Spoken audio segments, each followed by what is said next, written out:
નમસ્કાર વિદ્યાર્થી મિત્રો, આપ સૌનું સ્વાગત છે જીકે માસ્ટર દર્શન યુટ્યુબ ચેનલમાં। આજે આપણે જોઈશું 9-10 ફેબ્રુઆરી 2026ના મહત્વના કરંટ અફેરના પ્રશ્નો। રોજની જેમ જ આપણે ડેલી કરંટ અફેર સિરીઝમાં દિવસ વાઇઝ પ્રશ્નો જે બને છે કરંટ અફેરના તેની ચર્ચા કરીશું।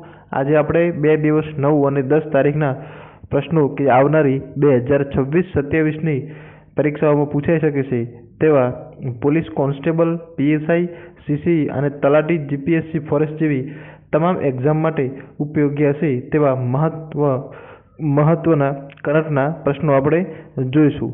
અને તમે અમારી ચેનલને સબસ્ક્રાઈબ ન કરી હોય તો આજે જ કરી લેજો, જેથી કરંટ અફેરના રોજે રોજ વિડીયો તમને મળી રહે। આગળ વધીએ પહેલા પ્રશ્ન સાથે। પ્રશ્ન નંબર 1, ઈ સિગ્નેચર સાથે એન્ડ ટુ એન્ડ ઓનલાઈન પ્રક્રિયાનો ઉપયોગ કરીને સંપૂર્ણપણે ડિજિટલ ફોરેન પોર્ટફોલિયો ઇન્વેસ્ટર એટલે કે એફપીઆઈ લાયસન્સ જારી કરનારી ભારતમાં કઈ બેંક પ્રથમ બને?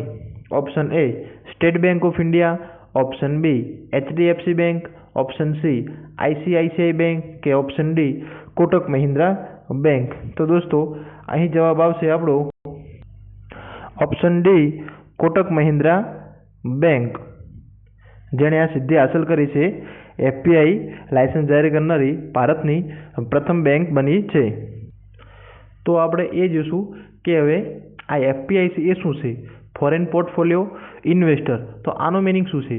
તો આ બેંકે જે પહેલ કરી છે એમાં જે કોઈ પણ એની અરજી પ્રક્રિયા છે બેંકમાં લોન લેવી કે બેંક સાથે કોઈ કરાર કરવા કે કોઈ પણ વસ્તુ, તો એની અંદર હવે હાર્ડ કોપીની જરૂર નથી, પણ ઓનલાઈન દરેક કામગીરી થઈ શકે છે, જેમાં ઈ સિગ્નેચર એટલે સિગ્નેચર પણ ઓનલાઈન કરવાના, દરેક વસ્તુ એન્ડ ટુ એન્ડ ઓનલાઈન થાય, જેથી પ્રક્રિયા સરળ રહે અને સમય અને પાલન ખર્ચ બંને ઘટી જાય।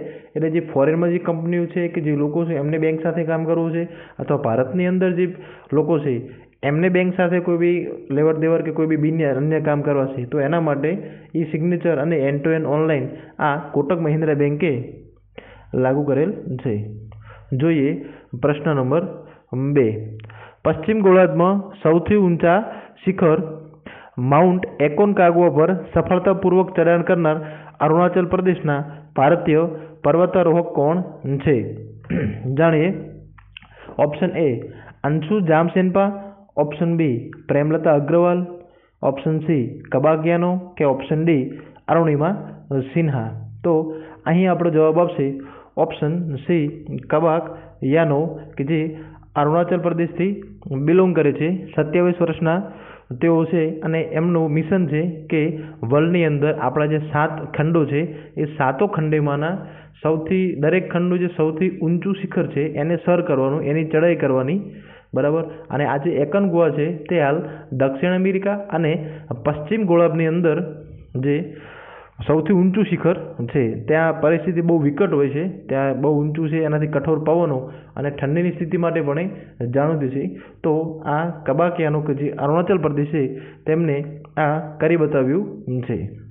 આગળ વધીએ પ્રશ્ન નંબર 3, રાષ્ટ્રીય ધોરીમાર્ગ કામગીરીમાં સાયબર સુરક્ષા અને ડિજિટલ ફોરેન્સિક્સને મજબૂત બનાવવા માટે કઈ સંસ્થાએ Indian highway management company limited સાથે ભાગીદારી કરી છે? Option A Indian Institute of Technology Delhi, option B central forensic science laboratory, option C રાષ્ટ્રીય સાયબર સુરક્ષા કેન્દ્ર અને option D national forensic science university. તો દોસ્તો અહીં આપણો જવાબ આવશે D national forensic science university, જેને Indian highway management company limited સાથે કરાર કર્યા છે। આગળ પ્રશ્ન જોઈએ। કોચ વંશના દરંગ રાજાઓના વારસાને જાળવવા અને પુનઃસ્થાપિત કરવા માટે કયા રાજ્ય સરકારે 50 કરોડના વારસાને ગ્રાન્ટ આપી? Option A Paschim Bangal, option B Assam, option C Tripura, option D Meghalaya. તો અહીં આપણો જવાબ આવે છે ઓપ્શન બી આસામ। આસામ સરકારે છે દોસ્તો એમણે કોચ વંશ જે છે એ વંશના દરંગ રાજાઓ જે છે એમનો સ્વદેશી ઇતિહાસ અને સંસ્કૃતિના રક્ષણ હેતુથી આ 50 કરોડની ગ્રાન્ટ જે છે એ વારસાને આપવામાં આવી છે અને આ જાહેર કરાઈ હતી મહાબીર, એક એમના મહાન યોદ્ધા થઈ ગયા મહાબીર ચિલરાય દિવસ, એમના ઉપર દિવસ ઉજવાય છે આસામમાં મહાબીર ચિલરાય દિવસ. એ દિવસે જાહેર કરેલ કે જેથી એમના વારસાને સન્માનિત કરી શકાય અને મુખ્ય સાંસ્કૃતિક પર્યટન કરી દે કેન્દ્ર તરીકે પણ તેનો વિકાસ થઈ શકે. આગળનો પ્રશ્ન જોઈએ. પ્રશ્ન નંબર 5. ભારતની વ્યૂહાત્મક ઓપરેશનલ તૈયારીને માન્ય કરવા માટે અગ્નિ-3 મધ્યવર્તી અંતરની બેલિસ્ટિક મિસાઇલનું કયા રાજ્યમાંથી સફળતાપૂર્વક પરીક્ષણ કરવામાં આવ્યું?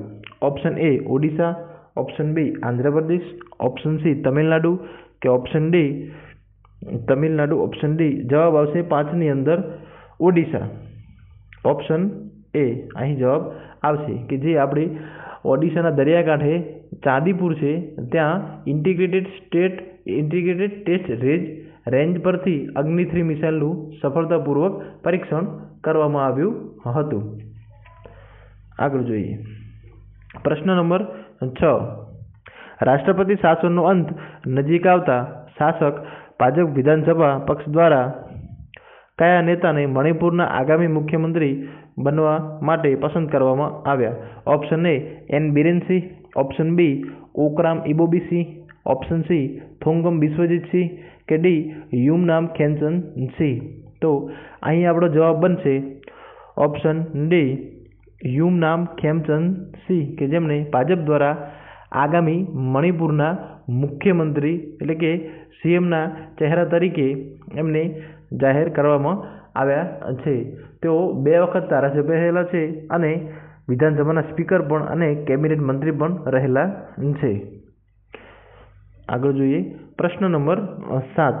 ક્વોન્ટમ સંશોધન નવીનતા અને ઉદ્યોગ સહયોગ માટે વૈશ્વિક કેન્દ્ર તરીકે ઉભરી આવવા માટે કયું રાજ્ય અમરાવતી ક્વોન્ટમ વેલી પ્રોજેક્ટ શરૂ કરવા માટે તૈયાર છે? Option A Telangana, option B Andhra Pradesh, option C Tamil Nadu, option D Karnataka. તો અહીં આપણો જવાબ આવશે ઓપ્શન બી આંધ્રપ્રદેશ. તો આંધ્રપ્રદેશની સરકાર દ્વારા આજે અમરાવતી ક્વોન્ટમ વેલી પ્રોજેક્ટ શરૂ કરવામાં આવી રહ્યો છે ટૂંક સમયમાં. તો એનો હેતુ શું છે? એનો પહેલો હેતુ છે ક્વોન્ટમ કોમ્પ્યુટિંગ અને ક્વોન્ટમ કોમ્બિનેશન અને ક્વોન્ટમ ટેકનોલોજી, આ 3 મુખ્ય પાસાઓ વિકસાવવાનો, જે આઈબીએમ અને ટાટા કન્સલ્ટી સર્વિસ જેવા ઉદ્યોગોને સાથે રાખી અને આ કાર્ય કરશે. આગળ જઈએ. પ્રશ્ન નંબર 8. સોશિયલ મીડિયા દ્વારા ભય ફેલાવવા અને ધાકધમકી ફેલાવવા માટે મોટા પાયે પોલીસ કાર્યવાહી તરીકે કયા શહેરમાં ઓપરેશન શાસ્ત્ર શરૂ કરવામાં આવ્યું હતું? Option A Mumbai, option B Navi Delhi, option C Kolkata, option D Bengaluru. તો અહીં આપણો જવાબ આવશે ઓપ્શન બી નવી દિલ્હી. તો દોસ્તો આમાં કેવું હતું કે સોશિયલ મીડિયા જે સાઇડો છે ને ત્યાં અમુક લોકો ઇન્ફ્લુએન્સર હોય કે અન્ય લોકો હોય તે લોકો એવી પોસ્ટ કરતા હથિયાર સાથેની અથવા ડરાવવાની, જેને કહી શકાય કે એવી સ્વેગ હથિયાર સાથેના ફોટાઓ છબીઓ જે પ્રકાશિત કરતા. તો એમના માટે દિલ્હી સરકારે, દિલ્હીની પોલીસે એક આખું અભિયાન ચલાવ્યું કે આને રોક્યો અને આ લોકોની ધરપકડ કરો કે જે આ લોકોએ પોસ્ટ કરી છે અને અપશબ્દો બોલ્યા છે. તો પોલીસે 500થી વધુ ટીમ બનાવી અને 2000થી વધુ કર્મચારીનું તૈનાતી સાથે એમના ઉપર એફઆઈઆર થઈ અને ધરપકડ કરવામાં આવી. તો એના માટે આ ઓપરેશન શાસ્ત્ર ચલાવવામાં આવ્યું હતું નવી દિલ્હી પોલીસ દ્વારા. આગળનો પ્રશ્ન જોઈએ. પ્રશ્ન નંબર 9. દક્ષિણ ભારતમાં કયું બંદર દરિયાકાંઠા અને માળખાગત સુરક્ષાને મજબૂત બનાવવા માટે અદ્યતન એન્ટી ડ્રોન સિસ્ટમ તૈનાત કરનારું દેશનું પ્રથમ બંદર બન્યું છે? Option A VOC port, option B Chennai બંદર, ઓપ્શન સી કોચીન બંદર, ઓપ્શન ડી વિશાખાપટ્ટનમ બંદર. તો અહીં આપણો જવાબ આવશે ઓપ્શન એ વીઓસી પોર્ટ એટલે કે બંદર જેણે એન્ટી ડ્રોન સિસ્ટમ તૈનાત કરી અને ભારતનું એવું પ્રથમ બંદર બની ગયું છે. જે વીઓસી પોર્ટ આવેલું છે તમિલનાડુના થુથુકુડી ખાતે આવેલું છે અને આ પોર્ટનું પૂરું નામ છે વીઓ ચિદમ્બરમ ચિદમ્બરનાર નામ છે પૂરું, બરાબર. તો એના ઉપરથી VOC ચિદમ્બરમનું સી અને VOC આ પોર્ટને આ રીતે ઓળખવામાં આવે છે કે જેણે પ્રથમ એન્ટી-ડ્રોન સિસ્ટમ અપનાવી છે કે જે 360 ડિગ્રી સર્વેલન્સ કરી અને રિયલ ટાઈમ ડિટેક્શન સાથે ટ્રેકિંગ જેવી સુવિધા રાખે અને ભવિષ્યમાં અમની સિક્યુરિટી સાથે કોઈ વસ્તુ ના બને એ હેતુથી આ VOC પોર્ટે આ સિસ્ટમ વિકસાવી છે અને ભારતનું પ્રથમ બંદર આવું બની ગયું છે. નેક્સ્ટ પ્રશ્ન નંબર 10. 2026માં ભારતમાં કયું રાજ્ય સૌથી મોટા ઊન ઉત્પાદક તરીકે ઉભરી આવ્યું, જે દેશના કુલ ઉત્પાદનમાં લગભગ અડધો ફાળો આપે છે? Option A Jammu and Kashmir, option B Karnataka, option C Rajasthan, option D Telangana. તો અહીંયા આપણો જવાબ આવશે ઓપ્શન C રાજસ્થાન, કે જે સૌથી મોટા ઊન ઉત્પાદક તરીકે ઉભરી આવી 2026ની અંદર. તો તમે જાણો જ છો કે રાજસ્થાનમાં ઘેટા બકરાનો ઉછેર વધારે છે બીજા અન્ય રાજ્યોની તુલનાએ. ત્યાં લગભગ 16,000 અને 16,000 ને 13 એટલા હજાર જેટલું કિલોગ્રામ ઊન અહીં ઉત્પાદન થયું હતું 2026માં. કે ઘેટા ઉછેર માટે ત્યાં વાતાવરણ જે શુષ્ક વાતાવરણ અને વિશાળ ઘાસના મેદાનો હોવાથી ત્યાં આ વસ્તુ બને છે અને મુખ્યત્વે કાર્પેટ, ગાલીચા અને તાંબલા આ બધી વસ્તુ ઊનમાંથી બળતી હોય છે. તે જે ભારતના ઊન ઉદ્યોગની કરોડરજ્જુ કહી શકાય રાજસ્થાનનો આ વિસ્તાર. ખાસ કરીને મારવાડ વિસ્તારમાં ઘેટા બકરા વધારે ઉછેર જોવા મળે છે. તો પ્રથમ ક્રમે 2026માં ઊન માટે કોણ રહ્યું? તો આપણો જવાબ આવશે રાજસ્થાન. આગળનો પ્રશ્ન જોઈએ. પ્રશ્ન નંબર 11. કેન્દ્રીય સ્ટાફિંગ યોજના હેઠળ સંરક્ષણ વિભાગમાં ડિરેક્ટર તરીકે નિમણૂક માટે મંત્રીમંડળની નિમણૂક સમિતિ દ્વારા કોને મંજૂરી આપવામાં આવી છે? Option A Ritu Mahajan, option B Sunita Verma, option C M Anita કે D પૂનમ ગુપ્તા. તો અહીં આપણો જવાબ આવશે પૂનમ ગુપ્તા. આપણો જવાબ આવશે ઓપ્શન C D નહીં, C જવાબ આવશે M અનિતા. તેઓ 2007ની કેડરના ભારતીય મહેસૂલ સેવા જે છે રેવન્યુ સર્વિસ એના અધિકારી છે 2007ના. એમને સંરક્ષણ વિભાગમાં ડિરેક્ટર તરીકે નિમણૂક આપવામાં આવી છે M અનિતાને. આગળ વધીએ. પ્રશ્ન નંબર 12.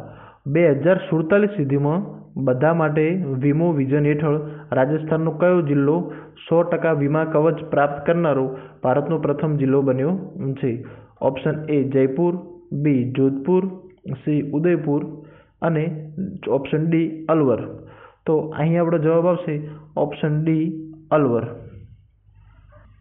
તો રાજસ્થાનના અલવર જિલ્લે આ કરતબ કરી બનાવ્યો છે અને ભારતનો એવો પ્રથમ જિલ્લો બન્યો છે કે જ્યાં 100% વીમા કવચ એટલે કે દરેક વ્યક્તિએ વીમો લીધો છે તેવું 2047 સુધીમાં બધા વીમા માટે જે વિઝન હેઠળ રાજસ્થાનનું હતું એની અંદર અલવર પ્રથમ ક્રમે છે. આગળ જોઈએ. પ્રશ્ન નંબર 13. કયો દેશ 2027માં એશિયન રાઇફલ પિસ્તોલ ચેમ્પિયનશિપનું આયોજન કરશે અને તે જ વર્ષે એક મોટી ISSF વર્લ્ડ કપ ઇવેન્ટનું પણ આયોજન કરશે? ઓપ્શન A ચીન, B દક્ષિણ કોરિયા, C જાપાન કે D ભારત. તો અહીં આપણો દેશ આવશે ભારત જવાબમાં ઓપ્શન D. ભારત જે છે તે એશિયન રાઇફલ પિસ્તોલ ચેમ્પિયનશિપનું આયોજન કરશે અને તે જ વર્ષે એક મોટી ISSF વર્લ્ડ કપનું આયોજન પણ કરશે. ભારતમાં 1 થી 10 ડિસેમ્બર દરમિયાન નવી દિલ્હી ખાતે 1 થી 10 ડિસેમ્બર અને દિલ્હી ખાતે જે છે આ ચેમ્પિયનશિપ જે છે તે યોજાવાની છે 2027માં. કારણ કે તે લોસ એન્જલસ 2028 ગેમ્સ માટે 8 ઓલિમ્પિક કોટા સ્થાનોનું પ્રદર્શન કરશે. અહીં તે જ વર્ષે પાછું નવી દિલ્હીમાં એપ્રિલમાં 2027માં ISSF વર્લ્ડ કપનું પણ આયોજન કરવામાં આવશે. ISSF એ આવશે નવી દિલ્હીમાં 2027માં એપ્રિલમાં તેનું આયોજન થશે. આગળનો પ્રશ્ન જોઈએ. પ્રશ્ન નંબર 14. ભારતની સંરક્ષણ ઉત્પાદન ક્ષમતાઓને વધારવા માટે સંરક્ષણ મંત્રીએ કયા શહેરમાં સંપૂર્ણ સ્વચાલિત 30 મીમી દારૂગોળો ઉત્પાદન સુવિધાનું ઉદ્ઘાટન કર્યું છે? તો જોઈએ વિગતવાર option A Nagpur, B Pune, C Hyderabad અને ડી બેંગલુરુ. તો અહીં આપણો જવાબ આવશે ઓપ્શન એ નાગપુર ખાતે, કે જ્યાં સોલાર ડિફેન્સ એન્ડ એરોસ્પેસની સંસ્થા આવેલી છે. ત્યાં આપણા સંરક્ષણ મંત્રી રાજનાથસિંહ દ્વારા જે સંપૂર્ણ સ્વચાલિત 30 મીમી દારૂગોળો સુવિધાનું ઉદ્ઘાટન કરવામાં આવ્યું હતું. તો અહીં આપણા આજના કરંટ અફેરના મહત્વના પ્રશ્નો બધા પૂરા થાય છે 9 અને 10 ફેબ્રુઆરીના. જો તમને વિડીયો પસંદ આવ્યો હોય તો ચેનલને સબસ્ક્રાઈબ અને વિડીયોને લાઇક કરવાનું ભૂલતા નહીં, અને તમારા દોસ્તોને ખાસ વિડીયો શેર કરજો. Thank you.